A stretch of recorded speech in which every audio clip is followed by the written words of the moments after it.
সামাজিক যোগাযোগের মাধ্যমে আমাকে জড়িয়ে যে অভিযোগ নিয়ে আসা হয়েছে সেটা একটা মিথ্যা ও বানোয়াট এবং ভিত্তিহীন। আনুমানিক সকাল 9:30 আমার বাড়িতে ইসলামী আন্দোলন বাংলাদেশ এর কয়েকজন মহিলা কর্মী হাত পাকার পক্ষে ভোট চাইতে আমার মিসেসের কাছে যান। আমার মিসেস মহিলা কর্মীদের কাছে জানতে চান আমার স্বামীকে নিয়ে যে বাজে মন্তব্য ও হুমকি দেওয়া হয়েছে তার প্রতিকার কি আপনারা করতে পেরেছেন অথবা আপনার দল কি কোনো ভূমিকা রেখেছে।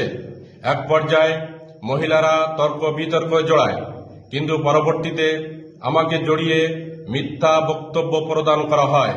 উল্লেখ্য যে কিছুদিন পূর্বে আমি ইসলামী আন্দোলন বাংলাদেশ দাপ উপজেলার সভাপতির পদ থেকে পদত্যাগ করার পর সামাজিক যোগাযোগের মাধ্যমে আমাকে জড়িয়ে নানা কুরুচিপূর্ণ পোস্ট করা হয়েছে। এ কারণে আমি থানায় অভিযোগ করেছি, যার কপি আমার কাছে রয়েছে প্রমাণস্বরূপ।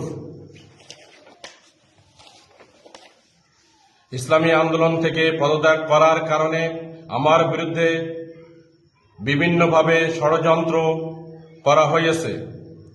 তাহার একটা এই ঘটনার অংশ। আমি সকল দেশ প্রেমিক ও নাগরিক ও প্রশাসনকে সুষ্ঠু তদন্ত করার জন্য আহ্বান করছি।